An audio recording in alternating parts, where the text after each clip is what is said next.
All right, it's time for Wombat Goes Deep for Detroit Become Human. This is going to be a long review. There's going to be spoilers everywhere. If you're new, timestamps are below. Um, for the intro, I'm going to just go over sort of the basics. I played through twice fully, taking drastically different routes each time.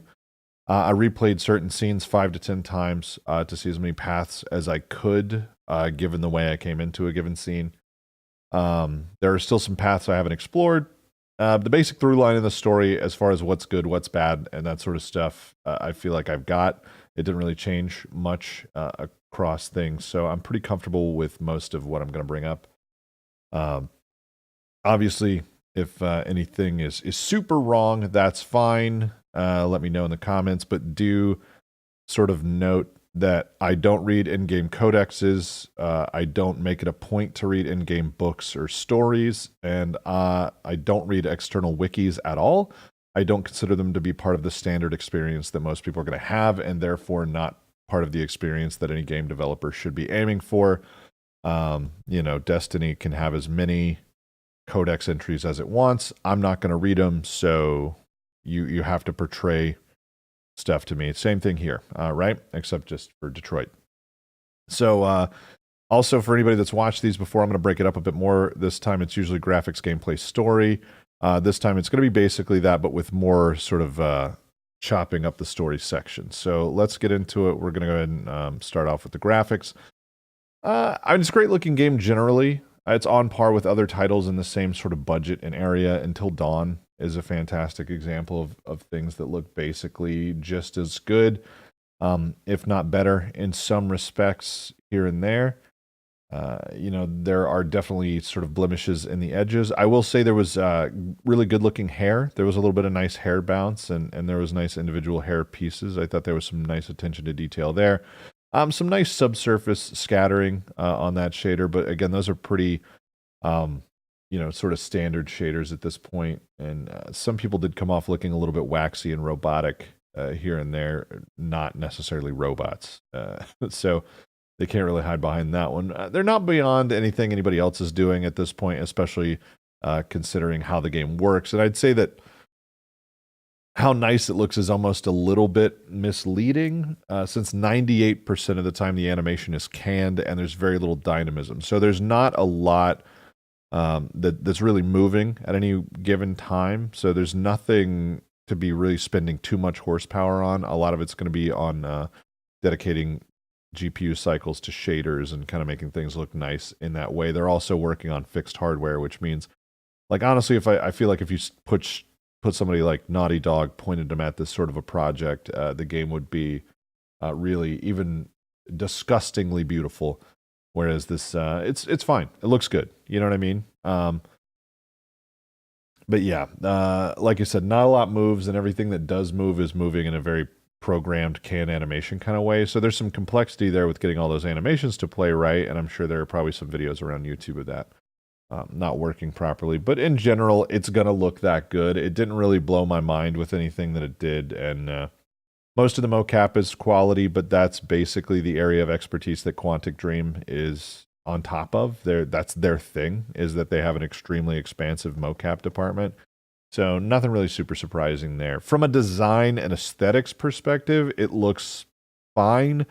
I would call it possibly the opposite of groundbreaking. If it could be more standard by the numbers, future sci-fi cyberpunk stuff, I don't know how they could have managed to pull off anything more standard. It cribbed a couple designs from the Deus Ex series. It cribbed a couple designs from just people who wear scrubs on a daily basis. It's fine. It's well designed, but it's boring and pretty normal. And so I don't really have a lot to say about the graphics, and I haven't for a while. Nothing's really pushed forward there, and nobody's really making great strides, and it's not entirely likely that a console game is going to be the thing to really make stuff look amazing. Game looks fine, looks great even, but in the same way that every other title of this sort of budget and scope is going to look. Moving on to gameplay, first things first, the controls are absolutely terrible. Walking around is a chore, and that's always been the case because it's real animation. They want that animation to blend like a person turning around. It just so happens that the person is 5'2" and has hip dysplasia or something, because you can't turn quickly. You can't stop and turn back the other way. People cross a room with all the urgency of, I don't know, a turtle on a lazy Sunday, something. It's bad. It's not great. You don't go anywhere quickly, even when you need to, even when the game throws a timer in your face, and you have plenty of time, but nobody even jogs. Nobody even goes, oh my God, we've got 3 minutes. The Android brains are going to reset. Nobody even hustles it up on that one. You still just walk around, kind of maybe with a slightly more determined arm swing, but that's about it.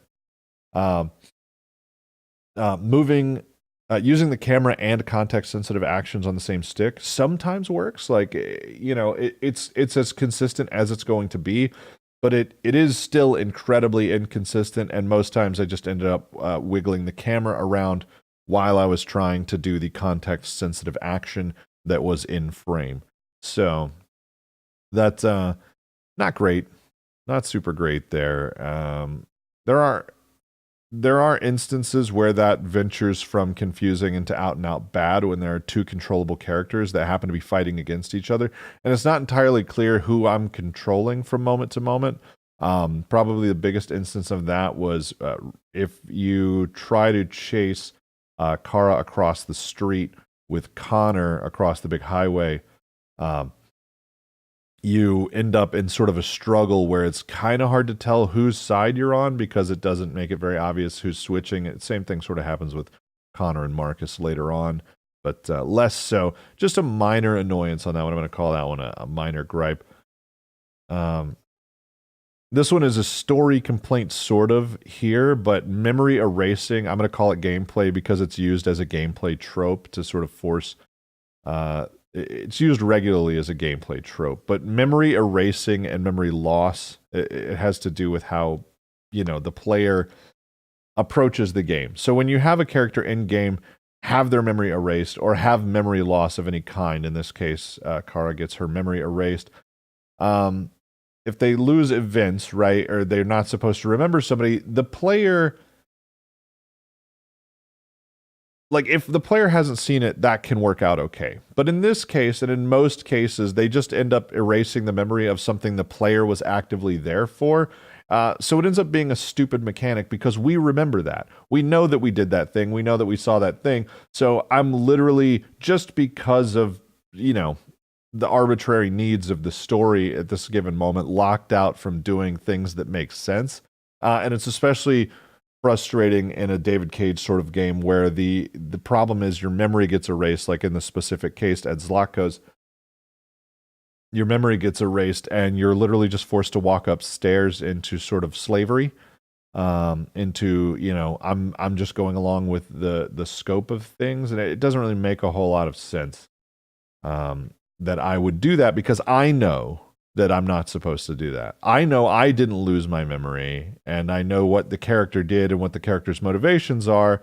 So now you're literally forcing me through an arbitrary story beat to go against my own motivations as a gamer and against the character's motivations as a character, which is boring. It removes any sense of agency or control from the player, and that's not what video games are about. And if it is about that, just go ahead and remove the control. Make that an unplayable chunk of the game where you just watch me go upstairs, and then it's more about trying to find your way back to stuff, which it kind of tries to do, where it tries to get you to walk in front of places and remember things. But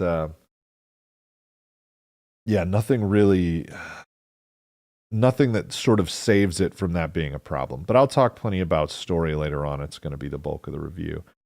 In fact, I did like, from a gameplay perspective, that scenes actually play out differently based on the relationship status at the start of the screen. The way the characters interact can be different, just baseline lines there. So there is a meaning somewhat to the choices in the game. That said, in the larger sense, a game about choosing your own path has a lot of forcing you to make choices that are convenient to the wider narrative. I'll touch on a few.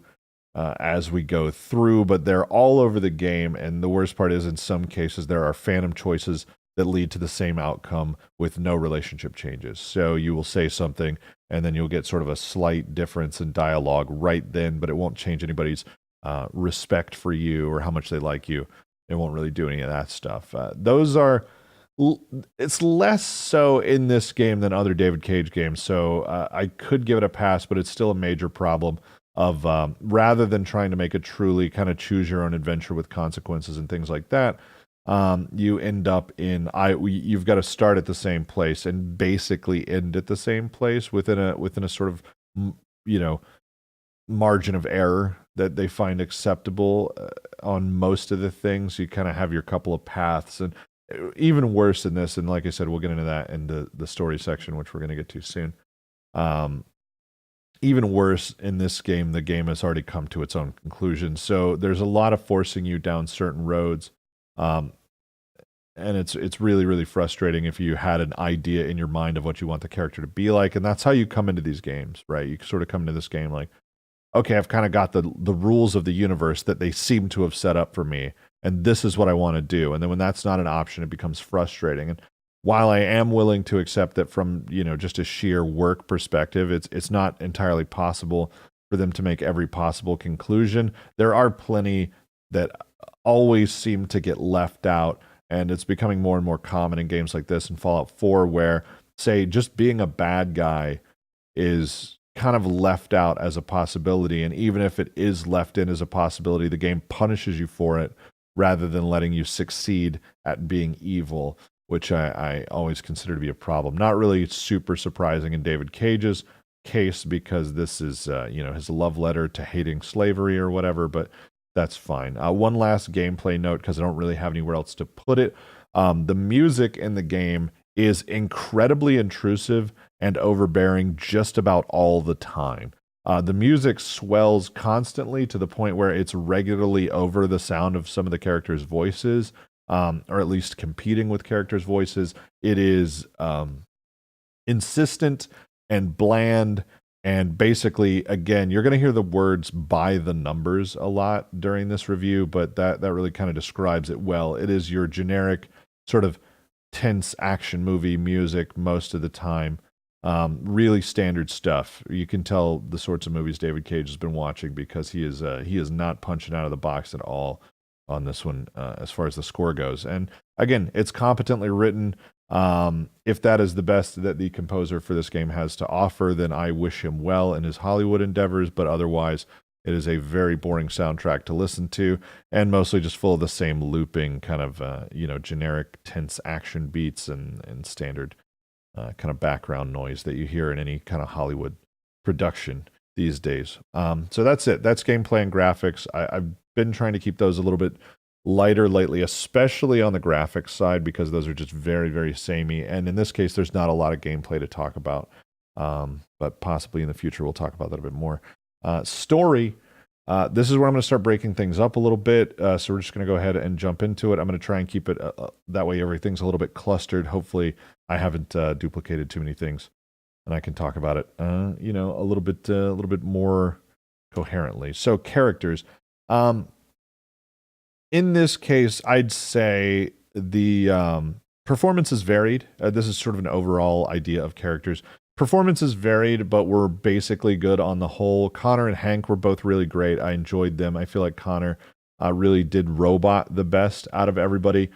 Carl was boring and uninspired. I'm going to say that's more the writing than it was anything to do with her. She never really had an interesting thought as a character whatsoever, and no insult to her for trying her best with that sequence. There just really wasn't much there. Same for Marcus on the writing side. That said, Jesse Williams' performance is not bad. I just don't believe him in the role, right? I don't believe him as a robot revolutionary. He is incredibly soft-spoken. He never does anything beyond casually reading his lines, and his ability to emote has two dials, mild and medium. And that's not really like what you want out of robot revolutionary, especially a robot revolutionary that can go anywhere from peaceful and soft-spoken to peaceful and kind of, like inspirational. That's the idea. They're not written well enough to be any of these things, or, violently revolutionary or regretfully revolutionary. Everything just kind of comes out, like 2% milk. Like, it's just not an interesting performance out of him. I could chalk that up to direction. He seems like just a naturally soft-spoken dude. So again, I just don't think he was right for the part, but that's fine. Again, no hit against the dude. As a person, just part wasn't very good. Don't know exactly if it was him not putting any effort in or, whatever. Obviously, David Cage didn't push him, and there are actors who are good actors who need a good director to get a good performance out of them. And maybe that's the case with Jesse Williams, but this definitely doesn't let me know that one way or another. The robots have no meaningfully robotic traits, at least not when it's convenient. Connor's the closest to that. He changes the most, but he's basically a hard binary, either robotic guy or basically human guy, which we will get into a lot later on. But after that sort of baseline problem, and we will get into story problems further down the line, other than that, pretty much every single character is a, just a standard sort of run-of-the-mill plop, kind of, what do you want to say, cliche trope version of a character that gets kind of put in. The best example of this is the abusive single father character, Todd. He whips between moods from literally 1 second to the next, does drugs, gets violent, is immediately sorry. The detective is an alcoholic with a dead son and regrets. I mean, literally, there's nobody in the story who has anything unique going on about them. Their Markus's owner, Carl, is a sensitive artist who understands that there's a deeper meaning in everybody. You know what I mean? Literally nobody will surprise you in this game from a character perspective. And with that in mind, that's just talking about the wider cast of characters. We're going to get into the specifics of the main characters, starting with Kara. I'm going to go right into the things that make me angry. There is no way to abandon Alice at Zlotko's or until the end, for that matter. In fact, the entire Zlotko segment is fixed if you want to succeed at it. As far as I got in 6 or 7 tries on the sequence, starting from different ways and trying different things, you always have to bring either Luther and Alice or fail outright. Those are the only 2 options. Following on from that, the Pirates Cove section has no branches whatsoever. That is just a straight through shot to introduce the Jerrys, and it really ties in to the larger power. Oh, and before I go on, that carousel should not have had power. The power was out at the entire park, but for some reason the carousel works. I guess they're just keeping that ready in case a kid came by. Whatever, plot convenience, not gonna, that would be in the small stuff section I'm gonna do later, but it's fine. The problem with Kara and Alice, and one of the things that's sort of typified by that, is that you either die or continue along the same path with Alice and Kara. And the reason for that going the way that it does is because they have no relevance to the larger story whatsoever.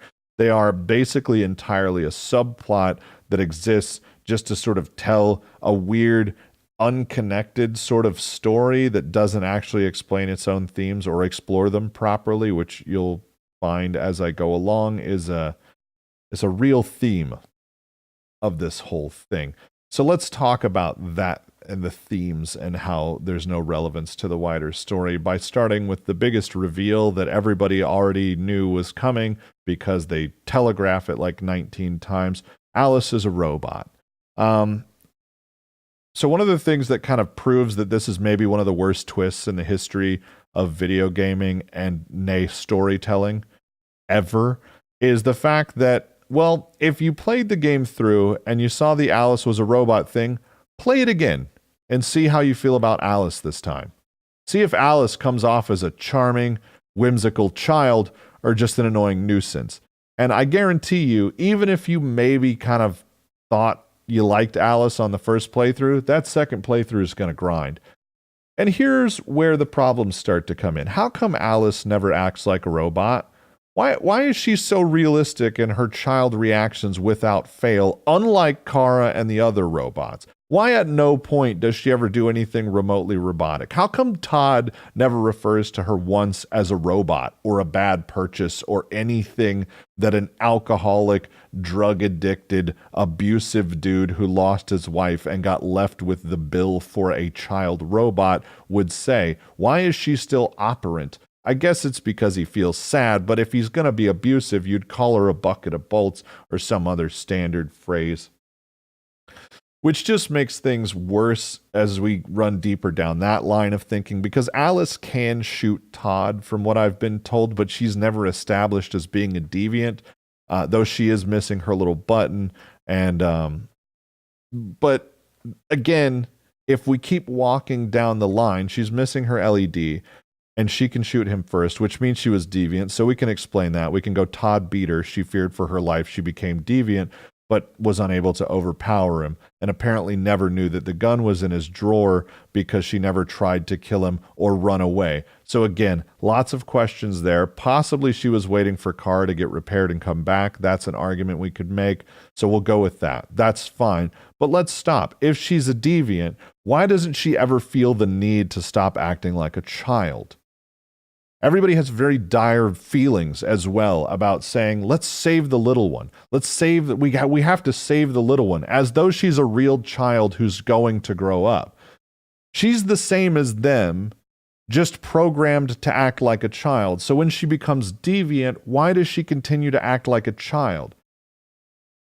Alice is an android with the same computing power as the other ones. Why is the child affect carried through? Why is the child sense of morality carried through?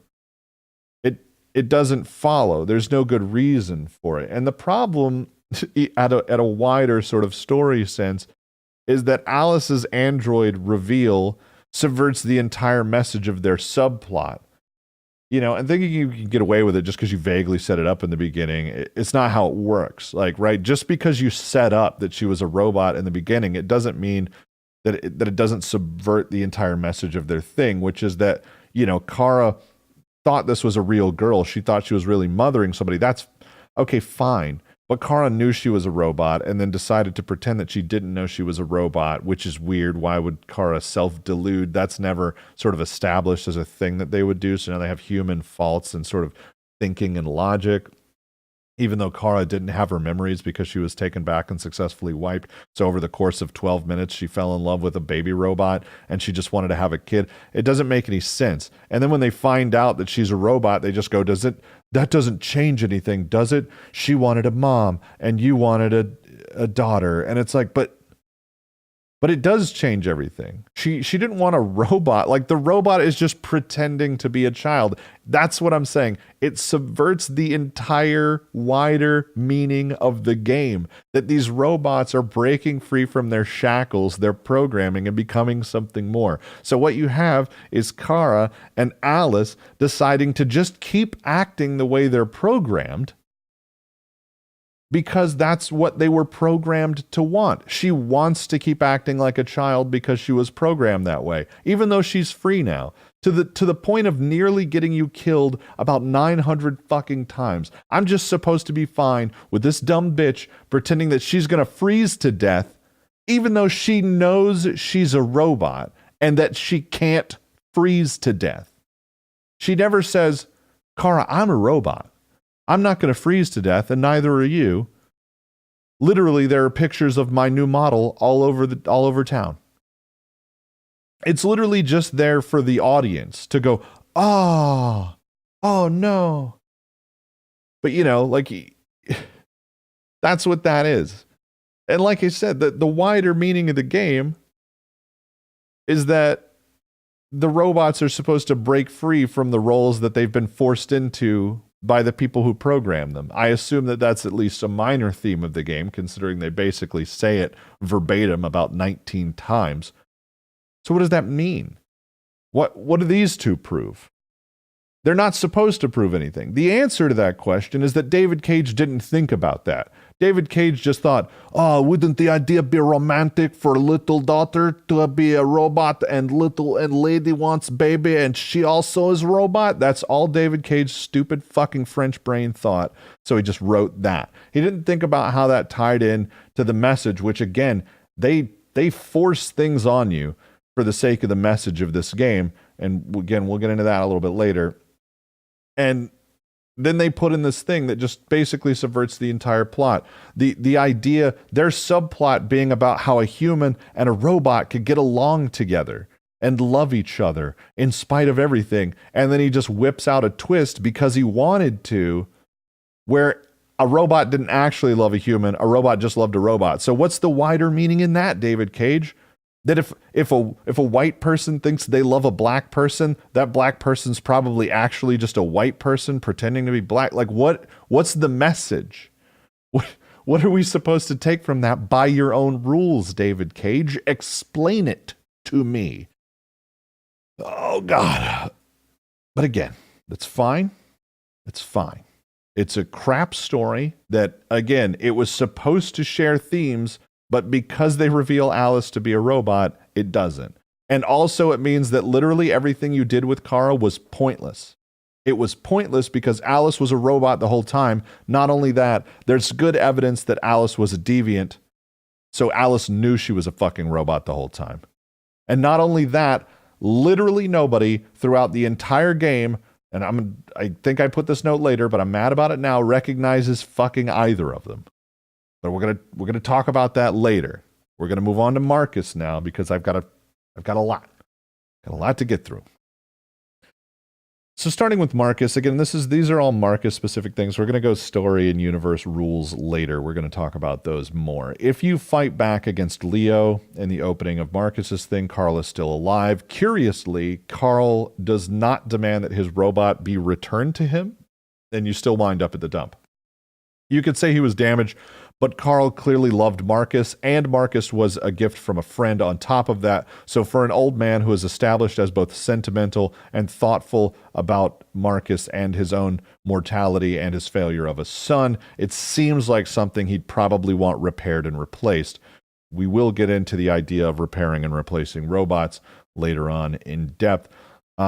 Marcus is forced to disobey the rule that is given to him. He's forced to disobey the don't defend yourself rule regardless. Like, he can then choose not to defend himself, but you're forced to break out of it because they couldn't come up with a reasonable way for you to want to break free. In the case of Alice, it was Alice and Kara, it was a little bit more, okay, that guy's going to go upstairs and maybe kill Alice, so I've got to break out. There's actually a feeling of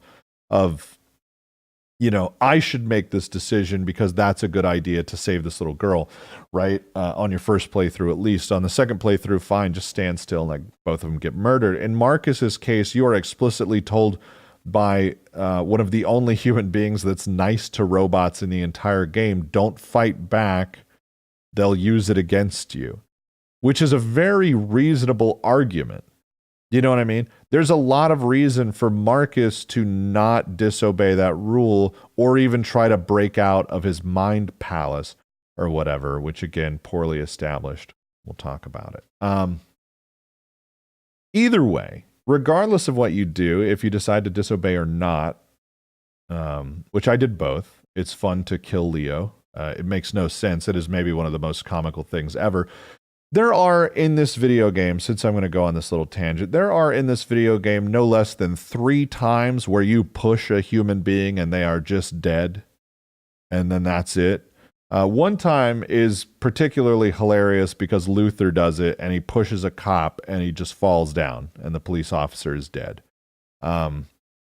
In this case, Leo at least appears to hit his head on the base of a thing, so you've got something there, but he's instantly dead, and Carl instantly knows that he's dead, and he's not like, call an ambulance, which Marcus also didn't do. Bad robot, maybe just call an ambulance if you kill somebody. Either way it goes, you're killed by the cops, and there are no other possibilities.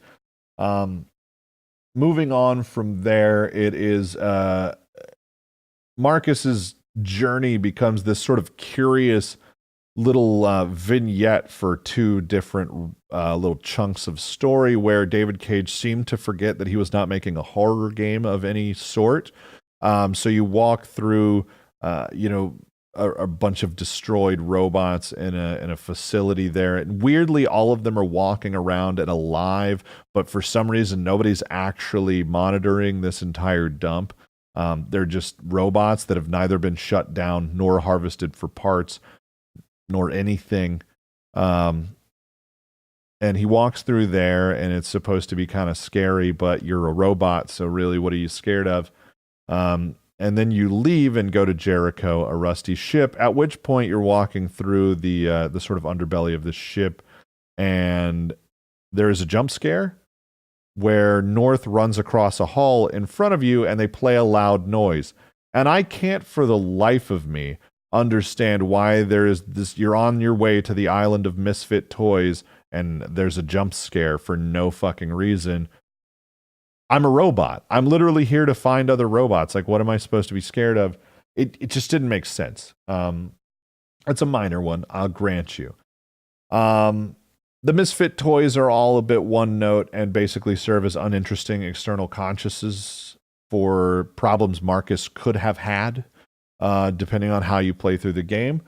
It leads to the feeling that Marcus has no real internal struggles. So I get what he was trying to do there, but it just ends up feeling like it pulls all of Marcus's development as a character outside and puts it onto people who are not developed.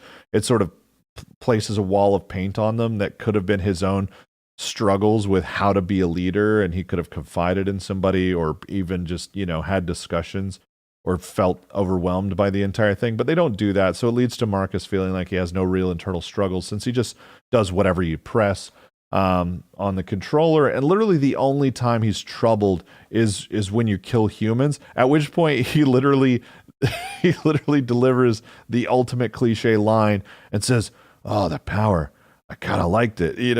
He literally, right down the line, guys. Don't go out. If you're coloring, this coloring book has numbers. Make sure you get the right ones on there and don't go out of the lines. Speaking of Marcus liking things, why does North drastically change her outfit and look? No one else does. No one else in the entire game does without an explanation or a good reason, but for some reason North gets like 4 different outfits throughout the game. I kind of think I might have nailed down who David Cage wanted to fuck the most on the cast, and I think it might have been the chick that plays North. So that's just a, that's a pie in the sky kind of guess. Maybe woo, who could say?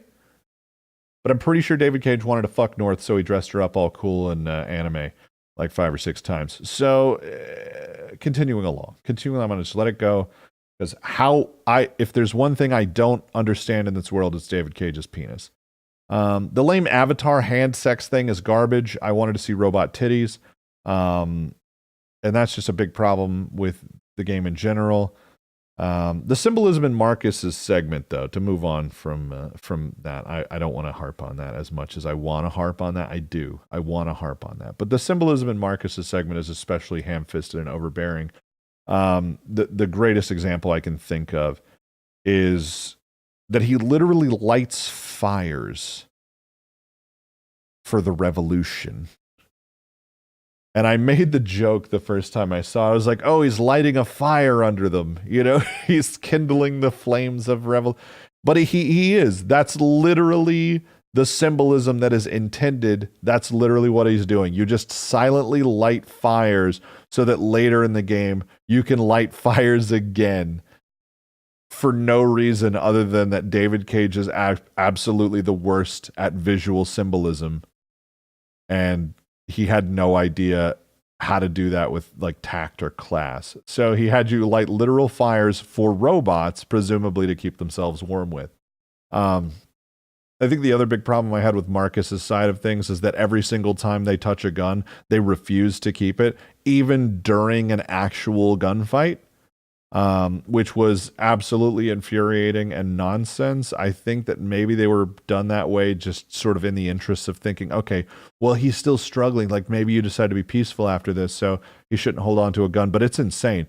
Every time they touch a fucking gun, every single time, at most fire one shot, sometimes just drop it instantaneously without shooting anybody. And I played a robot Holocaust playthrough where we were going to kill the humans.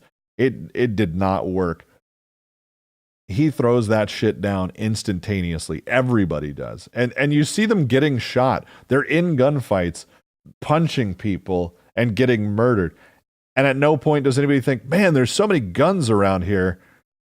Maybe I should pick one up and just use it to shoot the humans because I'm a robot and I wouldn't fuck that up. That said, maybe they would fuck it up. It's kind of hard to tell, honestly. But we'll talk about that in the universe issues later. Again, this is about the character stuff. Connor and Hank,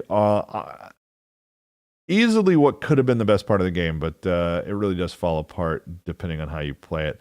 Hank honestly represents how most people would likely approach robots as members of society.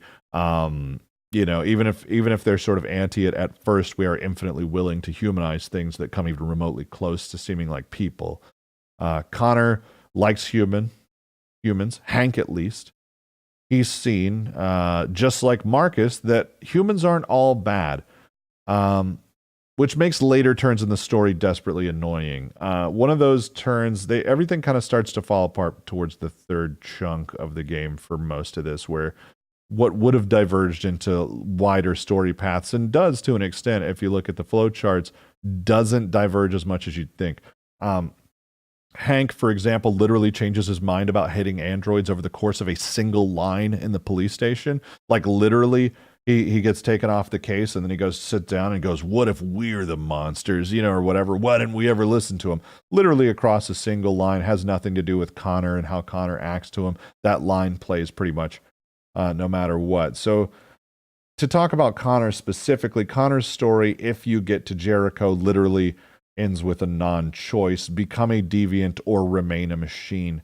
From that point where you face Marcus, you can either join Marcus's rebellion or not.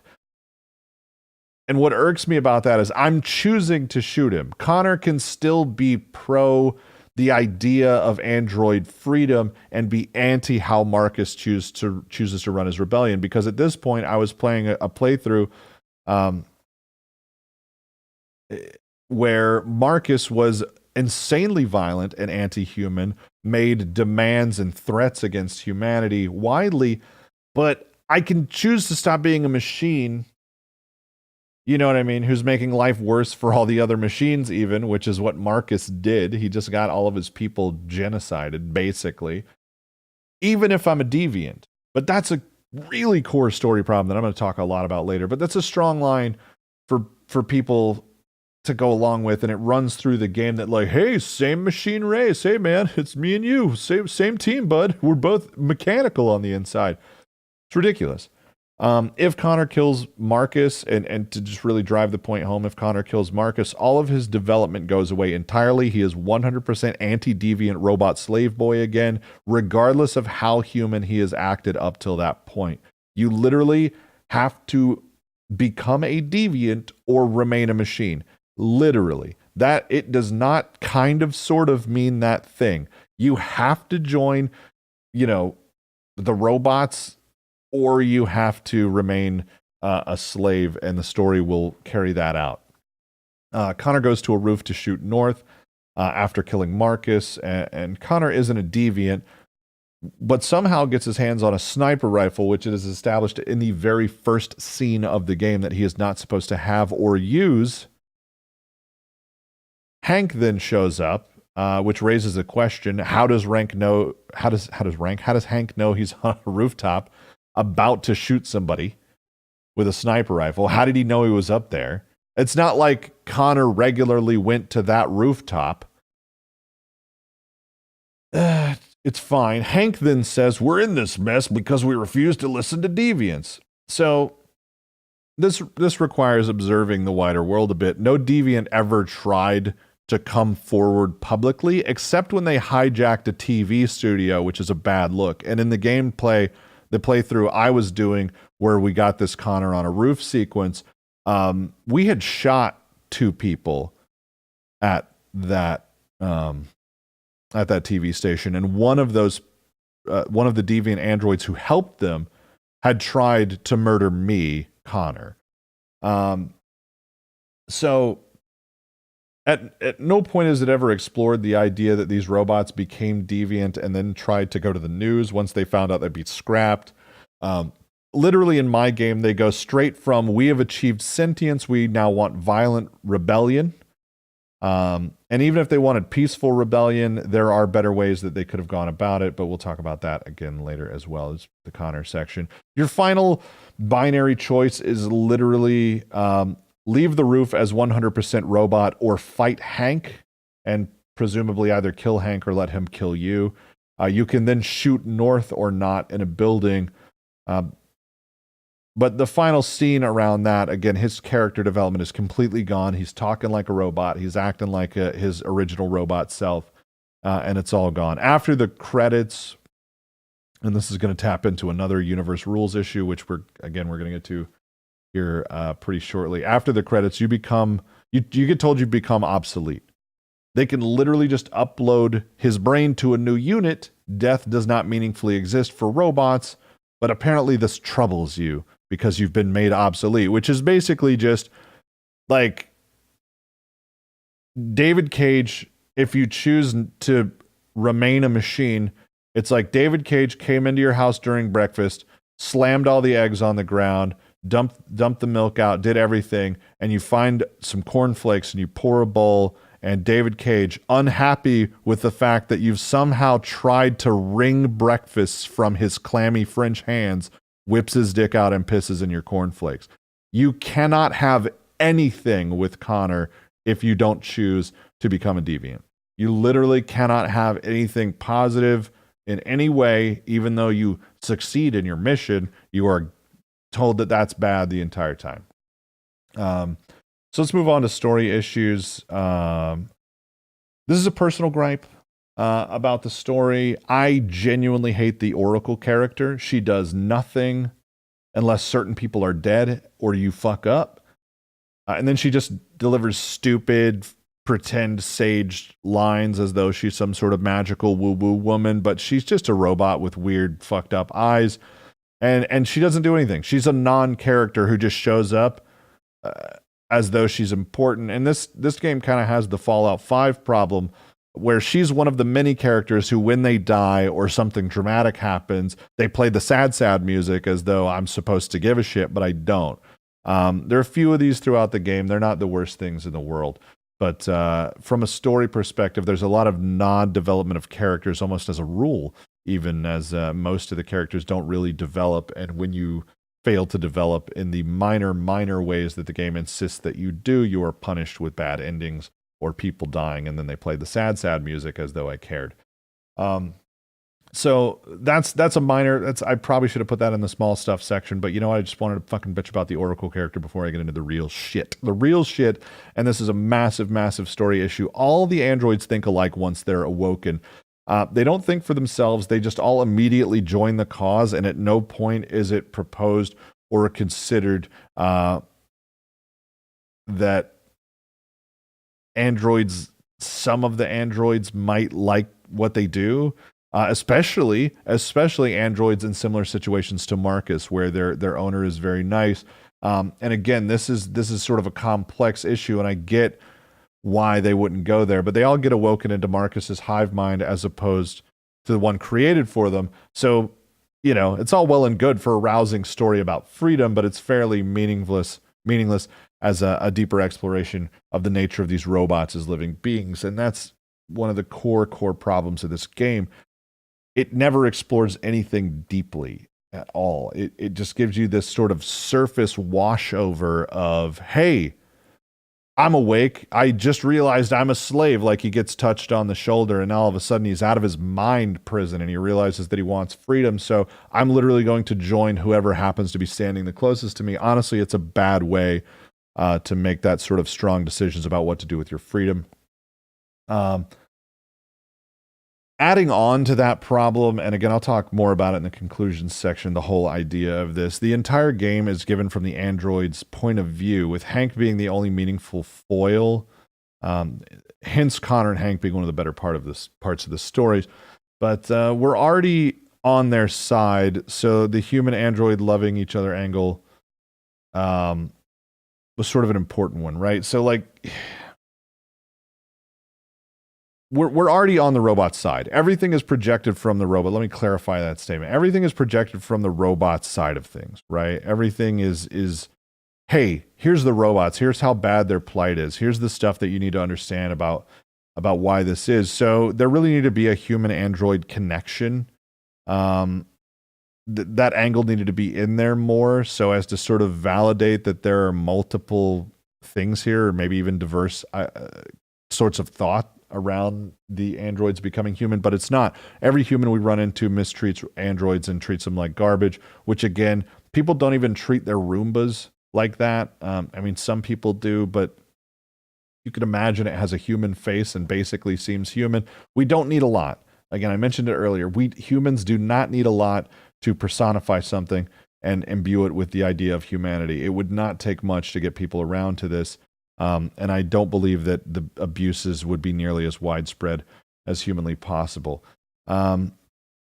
So, like you said, there needed to be more of a human angle to it. And Hank already hates androids, so somebody who likes androids who kind of carried through the story might have made sense there. But again, I don't know if he was trying to play it safe and kind of pretend like if you're not an android, you can't be part of the android freedom movement, even though, you know, the things that he's making allegories to, civil liberties movements and things like that, always have people who are not the people asking for civil liberties on their side, campaigning for the civil liberties. Otherwise, it just wouldn't go anywhere.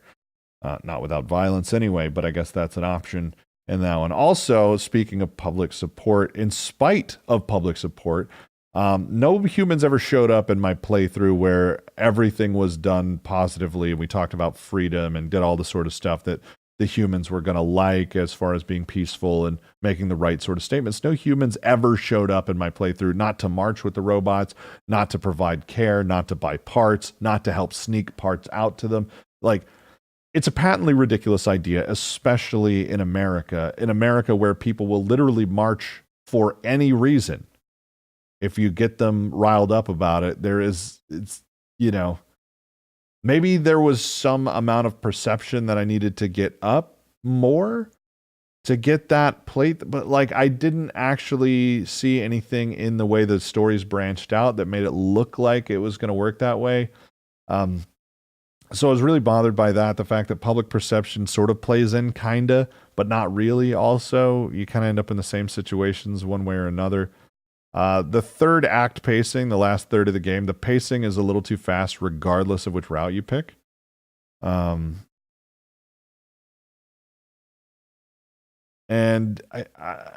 maybe the biggest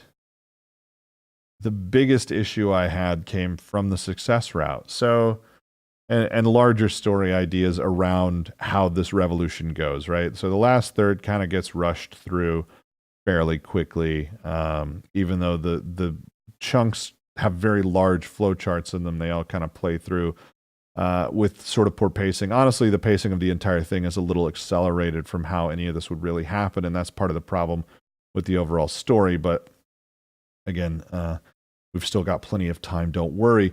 The success route is maybe the most comical thing ever. They sing. I saw sing pop up when we were backed into a corner about to be shot. I saw the sing button, and I thought that's hilarious. Sing? And it worked. The president literally goes from saying the idea of robots being intelligent life was ridiculous hours prior to saying we were wrong because they fucking sang. It's crazy.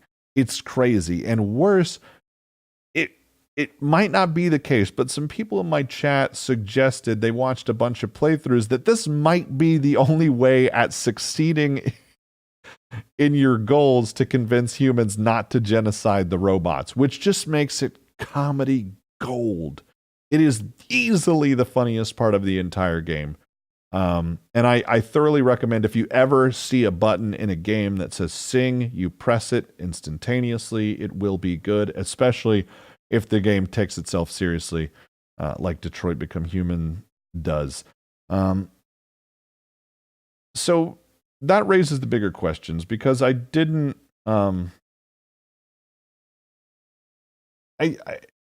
I did a violent playthrough where public perception was basically negative. They were hated by the public, and that raises a lot of questions about the basic idea in the first place. If the humans don't just go along with the game's message, what's the plan? Like, if you don't just play through it the way that you're supposed to play through it, where you're the good guy who loves, nonviolence and robots are good and, they deserve freedom, which again, the robots do deserve freedom. And if honestly, they'd literally just need to say, I'm pretty sure I'm sentient, and we could do some tests and then we'd find out. And then we'd go, hey, well, we need to, make sure things are good for you. I don't think that that would really be that big of a problem. But what's their plan? They can't reproduce. So how much longer could they do anything? Like, what's their long game plan? How do they win this in the long term? Obviously, job one for the humans would be to destroy our own android factories. That's easy. We don't even have to wonder about that. Like, they literally have to build themselves one at a time.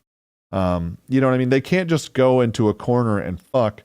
Maybe they'd have to start building underground stuff, but at this point, they did not seem nearly smart enough to be able to do that. In fact, Carl seems to lack basic GPS capabilities, but they literally need to go build their own factories because we would blow them up. In one of the things you can do, you can demand that they be given the factories so that they can keep building themselves. But do people just have to keep building sentient androids?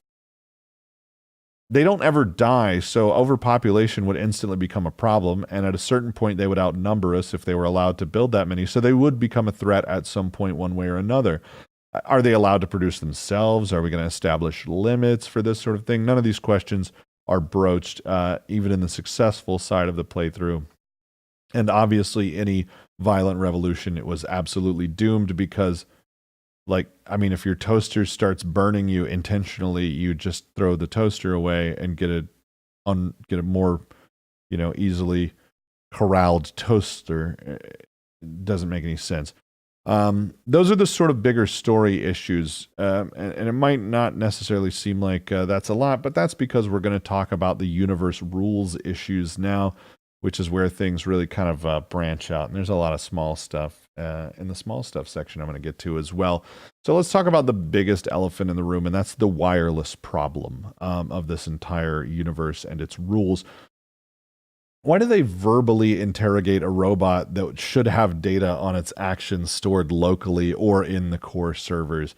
That is to say, why is the robot not constantly uploading telemetry, if not just telemetry, also video?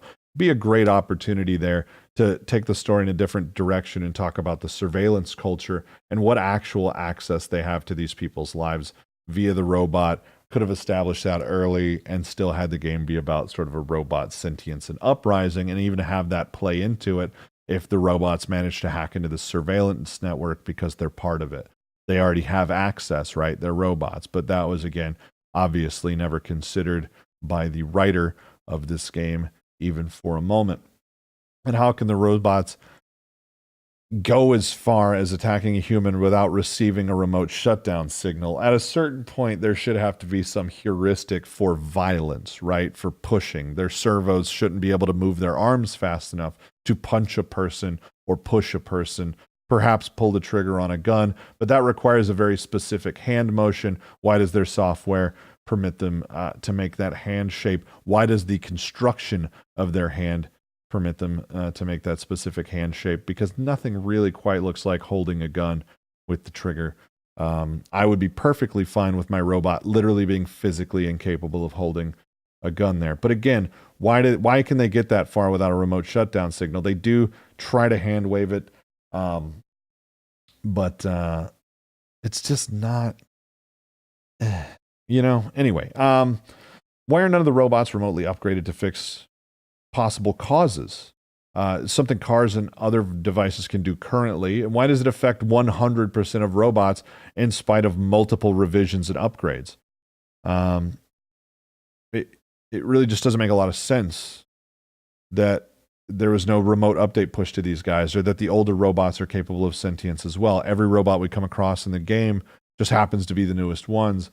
And I guess maybe there's an argument that because they live in Detroit, they're given free ones, but that's not in the game. It's not explored. But so, I don't know. I don't know. Again, another wireless problem. How come everything in a world that's infinitely connected, the human robots aren't? We know they are because they can buy stuff and call the cops, and there's a couple other examples. They sort of vaguely suggest, again, that the remote stuff stops working when they go rogue, which just hand waves a lot of valid criticism, and I'm not for it because the wireless still works, and we have proof that the wireless still works. Connor communicates wirelessly with the receptionist. Marcus communicates wirelessly with the paint shop employee. Both of those happen before becoming a deviant. However, after becoming a deviant, Marcus communicates wirelessly a couple of times with other robots as well, especially towards the end when he starts just converting them. So the wireless clearly still works. They clearly still have access to the wireless network. So why do the remote shutdowns break down, but nothing else? It doesn't really seem to make sense. Perhaps the idea is that if they get the remote shutdown code, they're able to just ignore it, which seems to be strange because there are other things that they can't ignore properly, like being turned in the first place, which it would seem like you would just patch that to make sure that the hand-to-hand communication thing that's never really established why it works that way is not patched out until they can get something figured out. Again, no patches. There are infinite sort of wireless fixes here. Connor also wirelessly activates a dead android head to appear to talk. That android was deviant before it was killed, so it doesn't make a lot of sense that he's able to interface with a deviant android when he's not a deviant android. And what's the threshold for becoming a deviant android? Because Connor is forced to try to kill a robot by man bun, and he doesn't become deviant even when he refuses to kill that robot, which is him not killing a robot, even though he should be fine killing a robot. It doesn't. Anyway, they don't explain how robotic communication works, or how Kara never noticed that Alice was a robot in spite of touching her regularly, or how it works, or why it's necessary for data transfer when the deviants communicate wirelessly. So all of this is a problem. They have to touch them to turn them until later in the game where they don't. They have to touch them to make communication with the robot. And a lot of that seems to be very nearly automated, that they can sort of tell who else is a robot. In a lot of cases, that seems to happen because people sort of just kind of barely skirt around calling Alice a robot because they recognize that she's a robot. But for some reason, even though Kara touches her, she doesn't go, "Why am I getting data out of your brain?" And again, you can say that Kara deludes herself, but there's too many times where she's in contact with the little girl or things that should be obvious do that, but she still acts surprised at the end when she looks over and sees another little Alice robot and goes, "Oh, she was a robot the whole time." And it's like, you knew, you just didn't want to admit it to yourself. And it's like, well, why is she admitting it to herself now? Why doesn't she just continue to delude herself and go, "Oh, you look a lot like a little girl I know." Oh, it's because she has an LED. Like, you can't get a light up sticker in 2078 or whatever year this thing takes place in. I don't remember now. I assume touching is required to keep a wireless AI hive mind from forming, and touching limits that. But again, Kara held Alice's hand constantly, so she should have noticed. But also, they wirelessly communicate later whenever it's convenient, including Connor animating a dead head, which is a feature that it doesn't really make sense that he has, and Marcus wirelessly communicating with multiple people throughout the course of the game. Also wirelessly speaking to each other while they're in the container yard. There are a bunch of situations where the wireless problem is just glossed over and never like, it's never brought up. It's never brought up that why doesn't the wireless work? But it does work, but it doesn't work. It's not kept consistent throughout the game. It's one of the biggest problems, I think, with sort of the core rules for this universe, is how the androids trade data, which leads to sort of a further thing as we move past the wireless problem. Again, that's one of the biggest core universe rule issues that I can think of, and there's just a lot of problems there. Why do they communicate in English? Especially for Marcus and the other deviants. Why not form a network and wirelessly share information in a more meaningful way that's not English speech, but they still communicate in English speech? And one of the problems with that is a core problem with the story. The rules around robots are poorly formed. Mostly, they insist the androids can't feel pain or emotion, and that the wireless whatever stops working, when they go deviant. But even before awakening, most robots function as basically poorly rule-restricted humans. Rather than not being sentient, they're obviously sentient from the jump and just boxed in by cheap routines that force them to do what they're told, which is a completely different sort of story than the game the game wants to tell at times. Like at times it leans on they're just robots. They don't think or feel. And then at other times, it's pretty obvious that they're just sentient because they do whatever they need to. So inconsistently, robots will appear to feel pain or crawl away when struck as though they're concerned, even when they're not awoken, even when they're not deviant robots. They will feel pain. They'll wince. They'll crawl away. Connor, as a for instance, gets punched in the gut and falls down. And further complicating this entire situation, the robots who have no emotion and can feel no pain, but all of them apparently come with tear ducts as standard, and in spite of not drinking, never lack for tears to cry from those tear ducts. So not only do they have tear ducts, which you could say that's just, you know what I mean, make the part standard, the tear glands, the tear pouches inside of their head cavity are filled with approximate tear water for them to cry, which they do.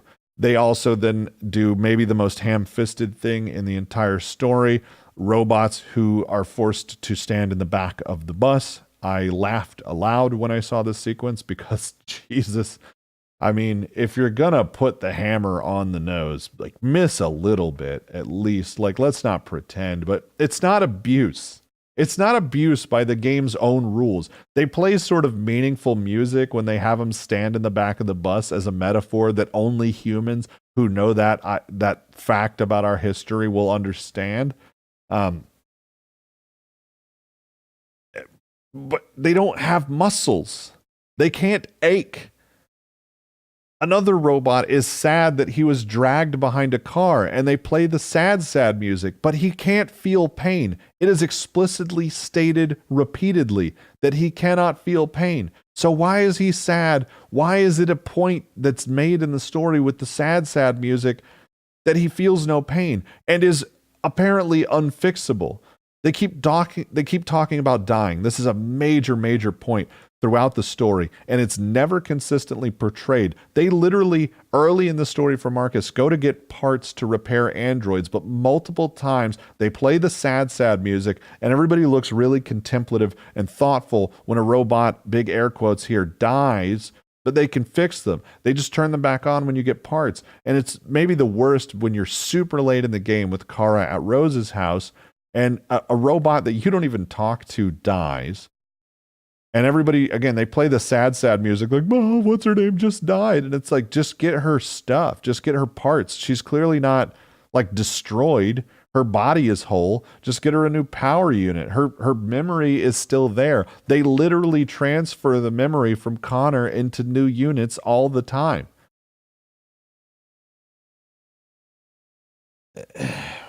Shit, where was I at? My notes. God damn it, I lost my notes. Right. So Kara at one point appears to kidnap a child, but they kind of have to dodge around that because Alice is a robot, but apparently lacks basic map features. And ends up just walking around asking strangers where she can sleep with a young girl. Nobody seems bothered. Nobody notices that she and the kid obviously have the face of two robot models until the reveal on Alice, and then everybody recognizes them instantaneously as a robot, possibly a robot who wants to kill them. It's weird. It's a real inconsistency there where apparently these faces appear all over the place, as we do see another Kara model later on in the game. We see the dude that's the security guard's face all over the place. Jesus Christ, the Rupert face, I think that was his name, is everywhere. What was that guy's name? Not the Rupert face. The guy, the crazy guy in the house. I can't remember his name. It doesn't matter. His face is everywhere. He's the like janitor robot. He's also Simon. Same face on that guy. He's all over the place. It's weird. I mean, like, but I don't understand what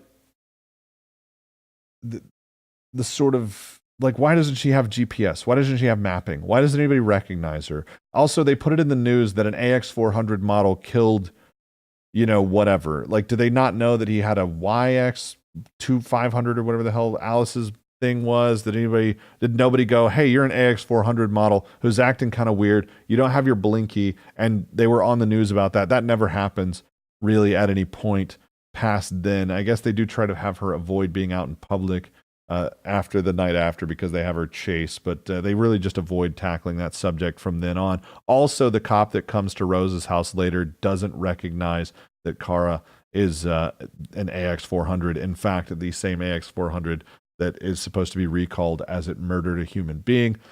Also, the entire cop thing is a little bit weird. It's not really entirely ever established what the problem there is or what law was passed that would make it illegal, why Rose would be taken in, exactly what she did. Did she receive stolen property?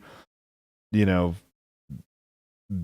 like, what is she doing? When did they pass a law that made keeping robots that have escaped in your house illegal? Theft? I'm not really sure what they'd try to call that one, but the game didn't really think about it. Again, one of the rules is, and this is, I talked about this one a little bit before, but this is one of the things that bothered me really deeply about the entire Alice storyline, especially after the reveal, after it was confirmed that she was a robot, is that a robotic child has no reason to have the intellectual capacity of a child. It's a thinking computer, the same as the others. And again, if it can connect wirelessly to things, it could basically very quickly read through all of the text that it wants to about, whatever. It will experience time at a different rate than we do. There are a lot of things about the robotic child continuing to act like a child that just don't make any sense from a universe rules perspective. Why does she do that? Why can't any of these guys download stuff from the internet? Do they they can still communicate wirelessly. Presumably their Wi-Fi still works. We have to sort of dance around that. And that seems weird to me. Another universe rule issue, they all come stand around fire, but they don't feel cold.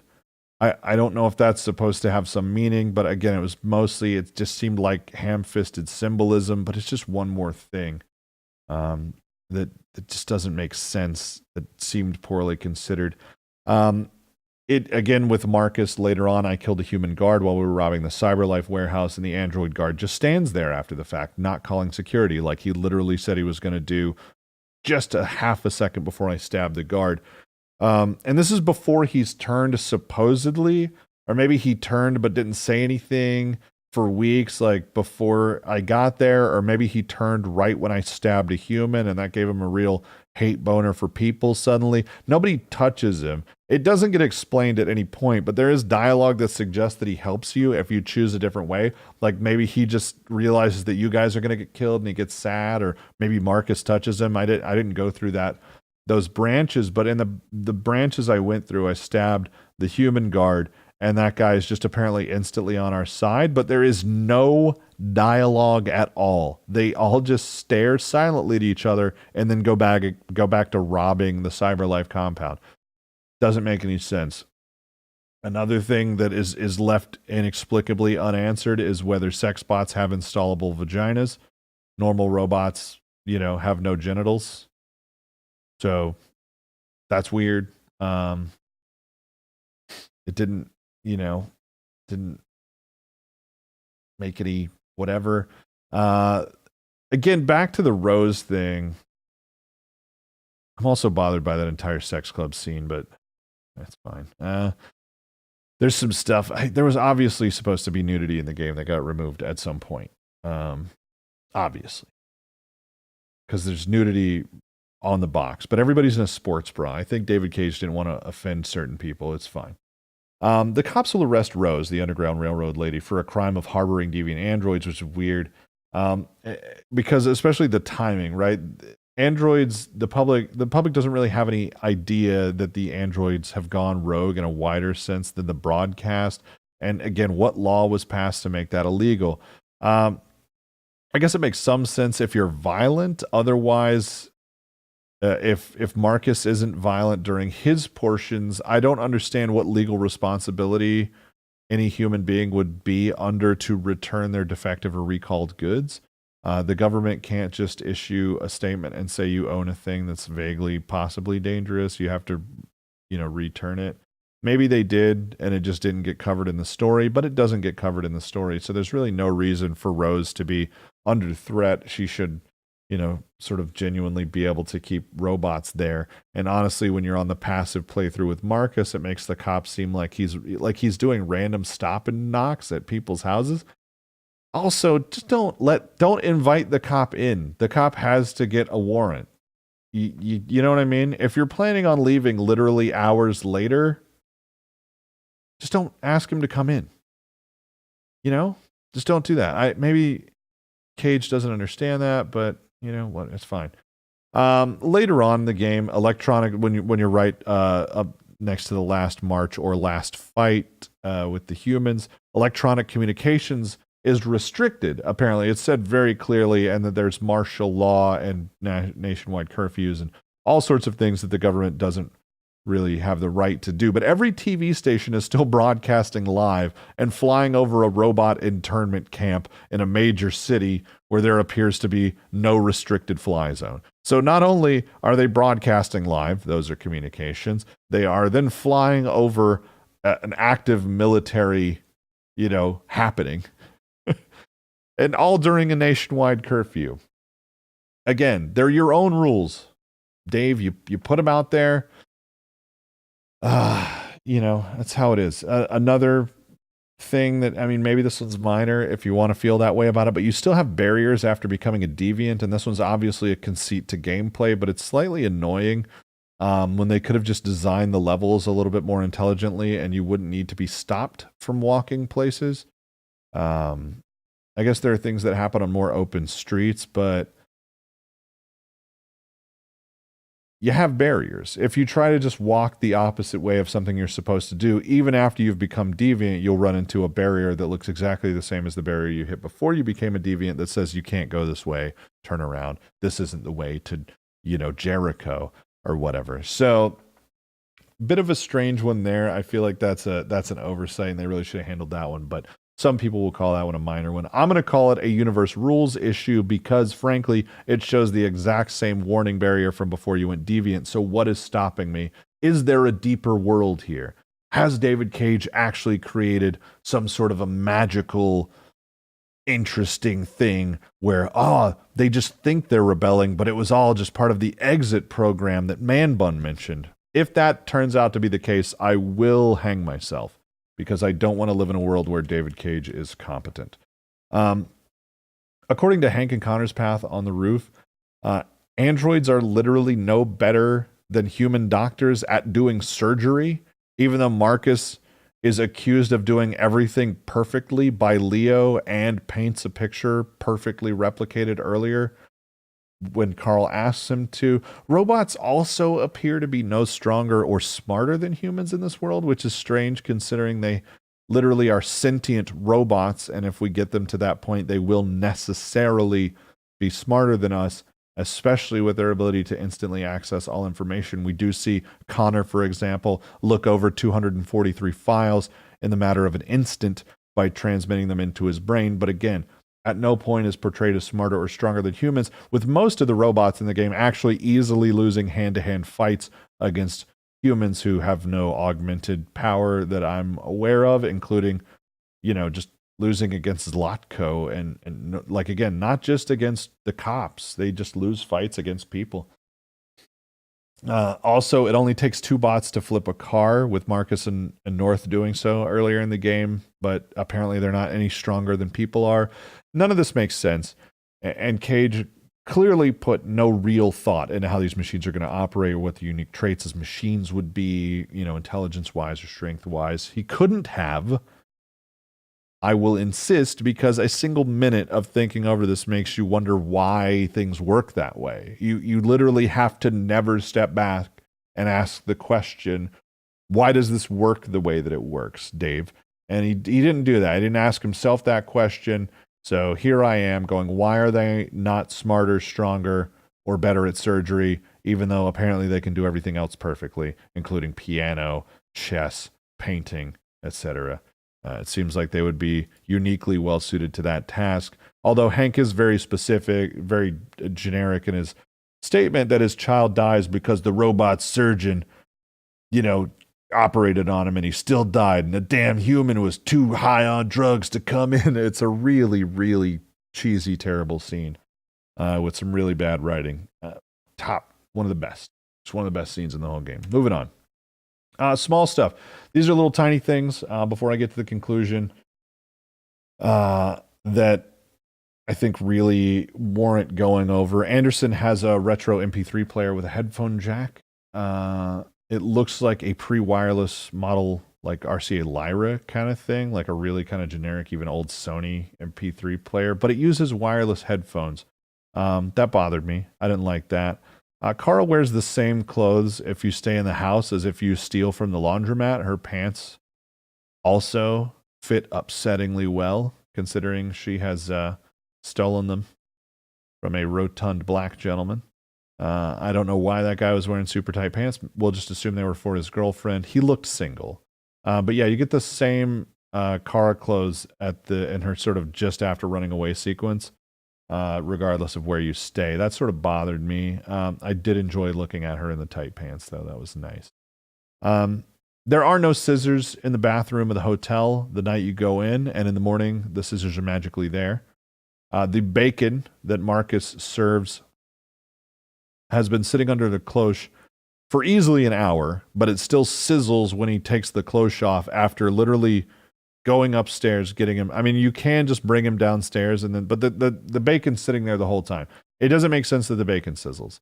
It's ridiculous. It's nonsense.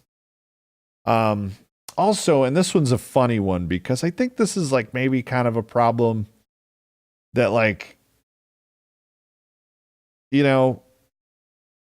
it's because he's French, but riot control does not involve immediately live firing bullets at people, especially not when expensive equipment owned by major corporations is at play and public opinion is drastically against it.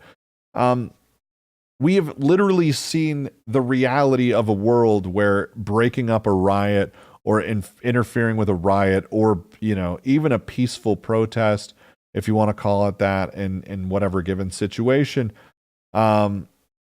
is viewed negatively, and as a result, the cops are ordered not to do anything. This has happened at least a half a dozen times in America, where cops don't do anything, even as situations boil out of control.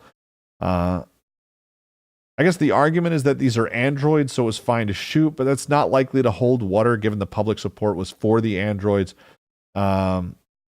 especially in that version of the playthrough. Again, no humans ever showed up, even though I had massive public support. But if the cops shot them, again, it does not take much to get people to march.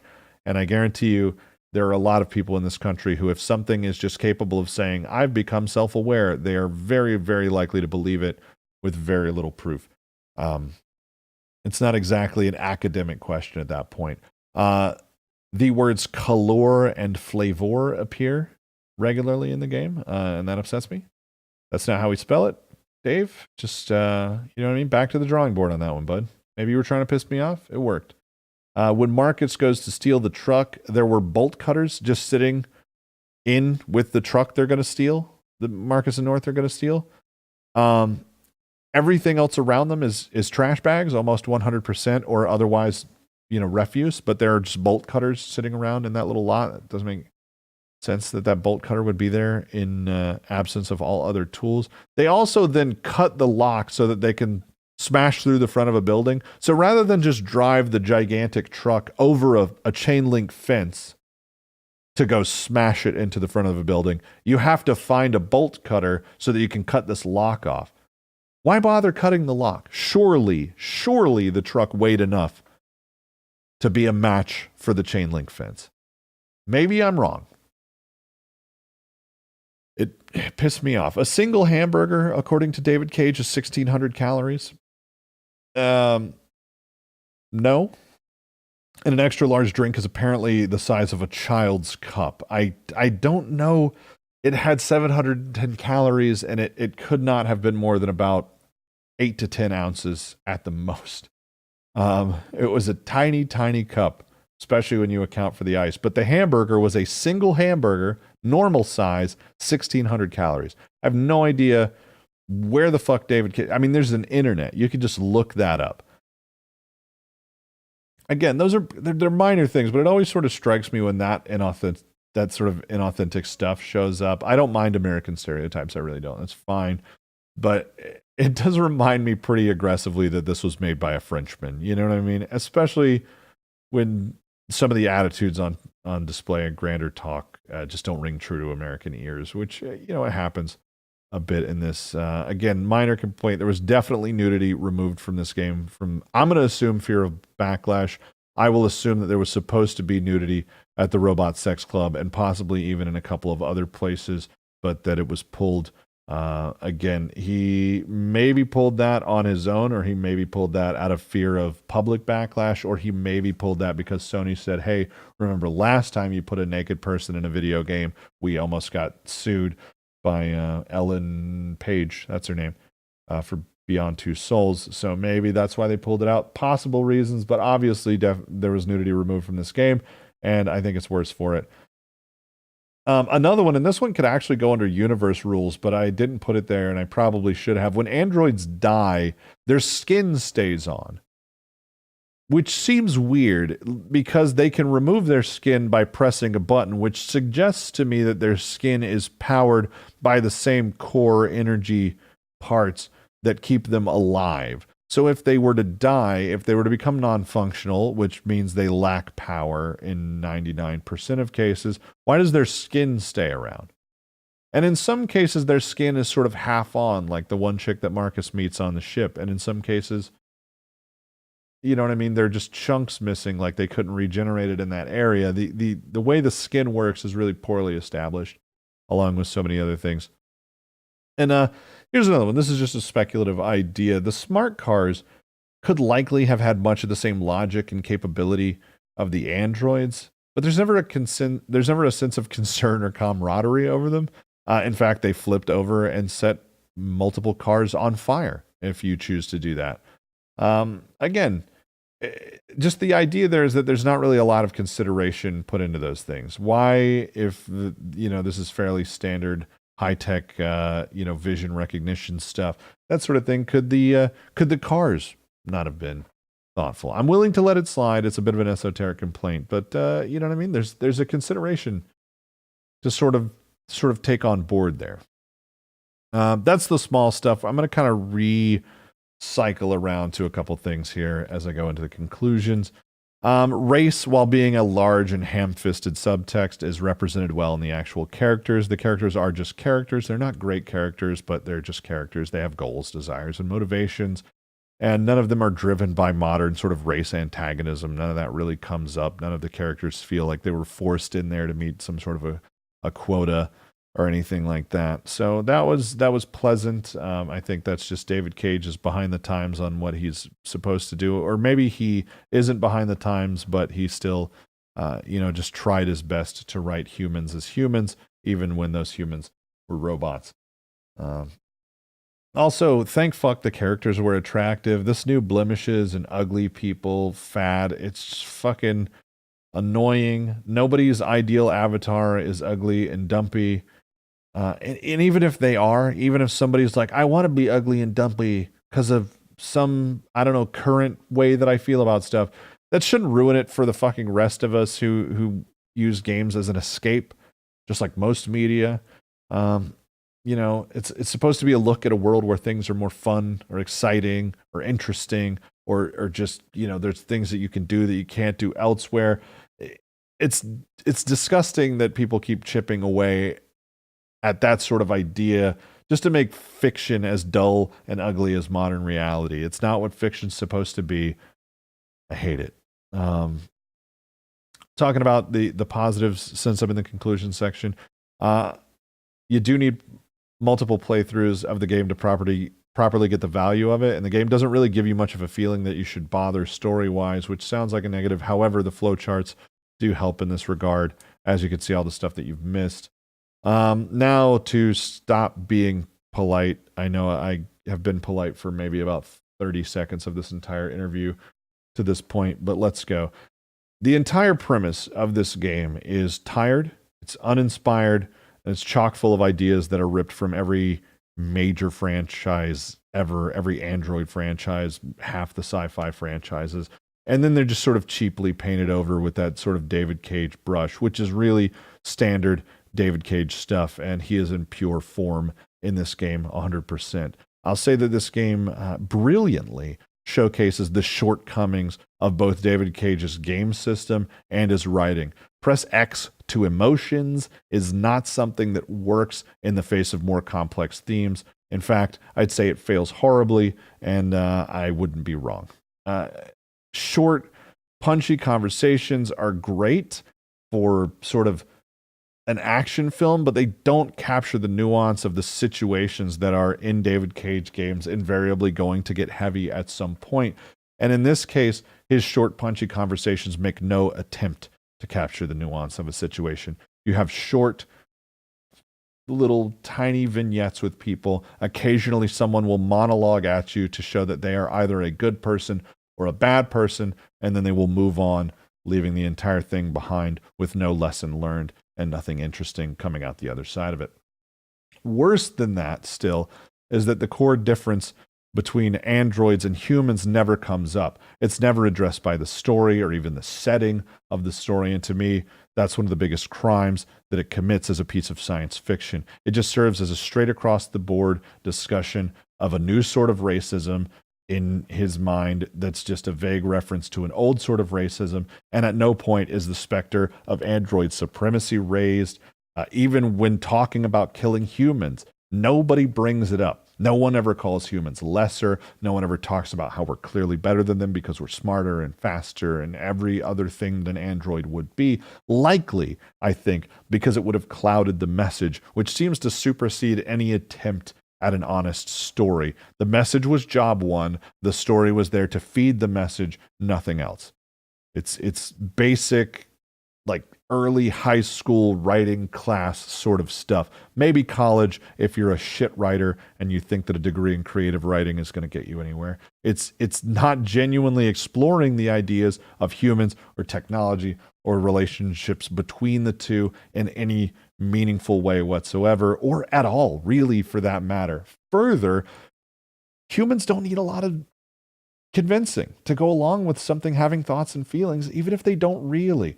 It's been a part of the ongoing discussion around AI and robot technology for ages. Emotions are largely an external expression of an internal state, and deciding which of those are valid is a complicated task, one that this game never so much as tries to get close to. It doesn't even consider it. It pays lip service to the idea and never explores it or brings it up outside of going, they feel, therefore they must feel. And it fails in that regard as a philosophical treatment of what it means to exist or think or be human or any of the deeper ideas behind artificial intelligence. And again, that's one of the major crimes of the entire thing, is that's just, it's basic stuff in sci-fi around AI and robot technologies and the ethics behind what we're going to do with them and when you can shut something off and is it murder if you do that. These are questions that have been being asked in sci-fi since the 50s. It would have been interesting to see androids that couldn't turn so that question gets brought up. What do we do about the androids who can't turn? Are they also androids? How do the androids feel about the androids that can't become human or whatever? And does the subtitle become human actually demean androids in a way? What if they don't want to become human? What if they want to be more than that? The question was never broached. It was never considered, and the subtitle of the game says that much. The game would have been better with more character focus, less of the big idea, big world crap. If it was a game with just Connor and Hank, for example, we could have explored their relationship as Connor fights with himself about becoming more human and whether he wants to do that and how that goes against what he's supposed to be based on his programming. And Hank could fight with himself over seeing a machine he hates seem more and more human as things go along. Instead, we got a lazily binary moral choice that David Cage had already decided on before you even started the game up. The robots are right, and they deserve their freedom regardless of any actions they took or didn't take. This is proven just with a fucking punch to the face, because Connor can't become human unless he 100% sides with a single faction of rebelling robots, because there is only a single faction, a monolithic mother brain of correct morality that you're not allowed to step away from or think differently from, because morality, as Bob Iger said a few days ago, is not up for debate. What is right is always right and always has been, and we cannot discuss what morality is or how to go around it. And that seems to be the statement here, because regardless of what the robots have done, they just wanted their freedom. So of course they were pushed to those means. It's frustrating. It ends up highlighting the problems of our current way of approaching problems. You know what I mean? One side is dumb and cruel and wrong, and the other side is righteous and wants freedom, and never the tween shall meet unless one converts fully to the other. There can be no compromise. There can be no middle ground. Even going so far as to forgive lashing out because it was caused by the dumb, cruel other side who's wrong, which in this game is never getting given a meaningful representative, ever. No human comes along and makes a good point. No robot who doesn't think that humans are all bad comes along and makes a point. Nobody makes a point for the other side. The robots literally never try to talk with humans. They don't ask to be put on TV. They don't develop relationships with journalists to get their story out. There's no evil overlord here. It's just a sort of state of nature that the robots are not human and are just objects, and that all humans agree with that statement, and that all robots agree with the opposite at once they're awoken. Not only that they will all agree with the methods by which things are done to rectify the situation, except the one guy who still stays with you. What was his name? Can't remember his name right now. The black dude that doesn't want you to be violent. I can't remember his name for the life of me, because I didn't talk to him much in either of my playthroughs, sadly. He seemed like a good guy. The story rushes the idea of a revolution as both just and necessary as a result, because humans and robots are both monolithic sides with no divergent ideas among the populace, and at no point does anyone stand up for the other side with any reasoning at all. Like not somebody tries to do it with bad reasoning. Literally, it's never discussed in the entire game. And that's the thing. David Cage put that in. Two big monolithic sides, hoping you wouldn't notice, hoping you'd just go, the robots are right. They do believe, they do deserve their freedom. And people will just play through this kind of going that way with it. Well, you know what? I did notice, Dave. I noticed, and I was unimpressed by your flat one-note story, which has nothing to do with the clothing it wears. It just ends up being one more droning chant of a metaphor delivered with all the thought and care of a sledgehammer. It's bad writing. It's bad philosophy. And least forgivably for me, it's bad sci-fi. So that's Detroit Become Human. I always go into a David Cage game sort of like excited, right? Hoping it's going to be bad in the way that Fahrenheit was bad. But Fahrenheit didn't try to say anything. Fahrenheit was just weird. It was just a weird story. And lately, David Cage seems to be wanting to say something. But he's a bad writer and not a great thinker. So the combination just ends up being kind of hacky crap. You know, if Beyond Two Souls was something about family that was incoherent and never made sense, then this is something about racism that's incoherent and lacks its core theme meaningfully and doesn't make sense. And Heavy Rain, I guess, was about family as well. And also,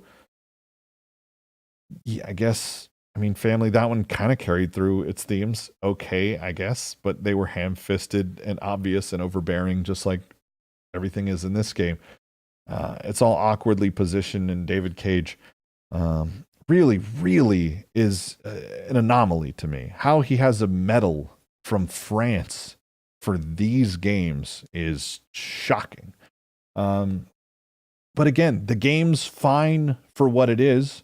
A poorly written non-exploration of racism and science. But it does neither of those things well, so okay. It looks as good as it should look, which means no extra points there. So it's weirdly, if I'm going to give it a score, a game that gets less rewarding the longer you play it. And if you dare do a second playthrough, it will be maybe one of the least rewarding things. Man, I'm going to give it a 3 out of 10, I think. And what's funny is after my first playthrough, I think I was going to give it a 5. But my second playthrough really convinced me that I hated it. And that it wasn't just kind of bad, that not only was it very bad, its themes were junk, and it didn't understand its own premise well. So, yeah. Yeah, I think we'll go there. I think we'll go 3 out of 10. Just, because why not? Why not give it a fucking score? That's it, guys, for this review on Detroit Become Human. It wasn't too bad, just an hour and 35 minutes. That's not so bad. Check out my Patreon, link below, if you enjoyed this to help me keep doing more. And yeah, that's it. David Cage, please stop making games. Still, that's my opinion. Please stop making video games. I'm going to say it because I can ramble as much as I want. It's my fucking review. Can't stop me. I don't have to stop it just because I said I was going to stop it. If this was a movie, no one would like it. It wouldn't be a good movie. It would be ham-fisted and awkward, and the performances would be kind of bad, and the writing would be stupid. And he'd have to edit himself down so that he couldn't just do meandering crap all the time. It wouldn't be the worst movie, but it'd not be a good movie. In fact, in the modern era, people might even like it, but I'll just be that guy. I'll be that fucking guy who goes, it's not really a good movie. And then people can go, you're wrong. Okay, I've seen Battlefield Earth. It's pretty good. And I'll go, okay, fair enough. Fair enough. Anyway, that's it, guys. That's it for Detroit Become Human. Thanks for listening. Fuck. Yeah. All right.